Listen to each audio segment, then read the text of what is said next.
গাজা যুদ্ধের মধ্যে ইসরায়েলের কাছে গোপনে অস্ত্র বিক্রি ভারতের। ইসরায়েলের হাইফা বন্দরে যৌথ হামলা হুথি আর্মি এবং ইরাকি মিলিশিয়া বাহিনীর। হাইপারসনিক মিসাইলের ভিডিও প্রকাশ ইয়েমেনের। মিয়ানমারে বিদ্রোহীদের হাতে নিহত মেজর সহ শতাধিক জান্তা সেনা। বিডিভিউজ ইনফোটেইনমেন্টে স্বাগত জানাচ্ছি আমি তাসনিম হোসাইন। আজ জানাবো প্রতিরক্ষা সংক্রান্ত গুরুত্বপূর্ণ কিছু খবর। ইসরায়েলের হাইফা বন্দরে যৌথ হামলা চালিয়েছে ইয়েমেনের হুথি আর্মি এবং ইরাকের ইসলামিক রেজিস্ট্যান্স ফোর্স। হাইফা বন্দরে ইসরায়েলের এমএসসি মানজিনিলো নামে একটি জাহাজে কয়েক দফা ড্রোন হামলা চালায় তারা। হুথি আর্মির মুখপাত্র ব্রিগেডিয়ার জেনারেল ইয়াহিয়া সারি বুধবার এই তথ্য প্রকাশ করেন। এদিকে ইয়েমেনের সামরিক গণমাধ্যম নতুন একটি ব্যালিস্টিক মিসাইলের ভিডিও প্রকাশ করেছে। ইয়েমেনের গণমাধ্যমে দাবি করা হয়েছে হাতেম 2 টাইপের এই ব্যালিস্টিক মিসাইলটি একটি হাইপারসনিক মিসাইল। একদিন আগে নতুন এই হাইপারসনিক মিসাইলের সাহায্যে আরব সাগরে হামলা চালানো হয়েছে ইসরায়েলের এমএসসি সারা ভি নামের একটি জাহাজে।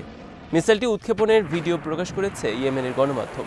হাইপারসনিক মিসাইলের দাবি নিয়ে সন্দেহ রয়েছে সমর বিশেষজ্ঞদের। তবে সম্প্রতি ইরান দাবি করেছে তারা হাইপারসনিক মিসাইলের অধিকারী।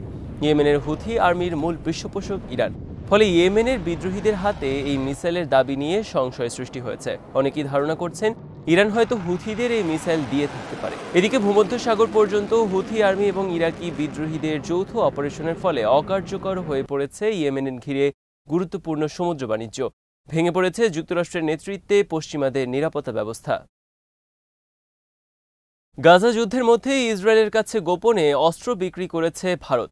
রকেট, বিস্ফোরক দ্রব্যসহ বিভিন্ন ধরনের অস্ত্র ইসরায়েলের কাছে বিক্রির ডকুমেন্ট ফাঁস হয়েছে। আল জাজিরা প্রকাশ করেছে এই নিয়ে প্রামাণ্য প্রতিবেদন। এতে ইসরায়েলে অস্ত্র পাঠানোর বিশদ বিবরণ তুলে ধরা হয়েছে। ইয়েমেনের হুথি আর্মি হামলা এড়াতে লোহিত সাগরের পরিবর্তে আফ্রিকা উপকূল ঘুরে ভারতের অস্ত্র বোঝাই দুটি জাহাজ স্পেনের বন্দরে পৌঁছায়। কিন্তু স্পেন সরকার তাদের বন্দরে ভিড়তে দেয়নি ইসরায়েলগামী অস্ত্র বোঝাই ভারতীয় জাহাজ। আল জাজিরার প্রতিবেদনে বলা হয়েছে গত 15 মে বোকরাম নামে একটি জাহাজ ভারতীয় অস্ত্র নিয়ে পৌঁছায় স্পেনের উপকূলে। এ সময় স্পেনের বন্দরে ফিলিস্তিনের পতাকা নিয়ে প্রতিবাদ জানায় বিক্ষোভকারীরা। বোকরাম জাহাজে করে ভারত থেকে ইসরায়েলে অস্ত্র যাচ্ছে এই অভিযোগে জাহাজ তল্লাশির দাবি জানায় প্রতিবাদী লোকজন। ইসরায়েলগামী জাহাজ যেন স্পেনের বন্দরে ভিড়তে না পারে সেই দাবি জানিয়ে স্পেনের প্রেসিডেন্টের কাছে চিঠি পাঠায় ইউরোপিয়ান পার্লামেন্টের বামপন্থী সংসদ সদস্যরা। চিঠিতে তারা লিখেছেন, ইসরায়েলের বিরুদ্ধে বর্তমানে গণহত্যার অভিযোগের তদন্ত চলছে। এরকম একটি দেশে অস্ত্র পাঠানোর ট্রানজিট সুবিধা দিতে পারে না স্পেন। স্পেন সরকার এই বিষয়ে পদক্ষেপ নেওয়ার আগেই ভারতের জাহাজটি পৌঁছায় স্লোভানিয়ার কুপার বন্দরে। আল জাজিরার প্রতিবেদনে বলা হয়েছে প্রাপ্ত ডকুমেন্ট অনুযায়ী বোকারম জাহাজে ভারত থেকে বিস্ফোরক দ্রব্য বোঝাই করা হয় চেন্নাই বন্দরে। ভারতের চেন্নাই থেকে জাহাজটির ইসরায়েলের আশদোদ বন্দরে যাওয়ার কথা ছিল। আশদোদ বন্দর থেকে গাজার দূরত্ব মাত্র 18 মাইল। মেরিন ট্রাফিকিং রিপোর্ট অনুসারে 2 এপ্রিল ভারতের চেন্নাই বন্দর থেকে যাত্রা শুরু করে বোকরাম জাহাজ। হুথিদের হামলা এড়াতে লোহিত সাগরের পরিবর্তে জাহাজটি আফ্রিকা উপকূলের দীর্ঘ পথ ঘুরে স্পেনে পৌঁছায়। স্পেন থেকে ভূমধ্যসাগর হয়ে ইসরায়েল ছিল জাহাজটির গন্তব্য।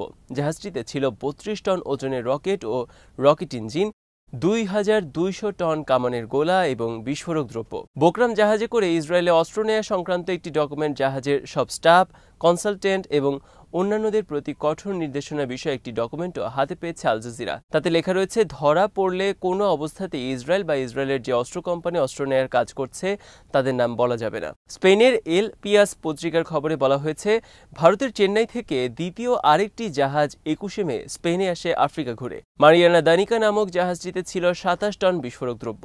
জাহাজটি ভারতের চেন্নাই থেকে ইসরায়েলের হাইফা বন্দরে পৌঁছানোর কথা। তবে স্পেন সরকার ভারতের দ্বিতীয় জাহাজকেও তাদের বন্দরে ভিড়তে দেয়নি। আল জাজিরার প্রতিবেদনে বলা হয়েছে, গত 6 জুন নুসিরাত ক্যাম্পে ইসরায়েল বর্বর হামলায় ব্যবহার করেছে ভারতের তৈরি অস্ত্র। সেখানে প্রাপ্ত অস্ত্রের ধ্বংসাবশেষের গায়ে স্পষ্ট লেখা রয়েছে মেড ইন ইন্ডিয়া। এ বিষয়ে ভিডিও ক্লিপ প্রকাশ করেছে আল জাজিরা। ভারতের প্রিমিয়ার এক্সপ্লোসিভ লিমিটেডের নির্বাহী পরিচালক টি চৌধুরী আল জাজিরার কাছে স্বীকার করেছেন গাজা যুদ্ধের মধ্যে ইসরায়েলের কাছে অস্ত্র বিক্রির ঘটনা।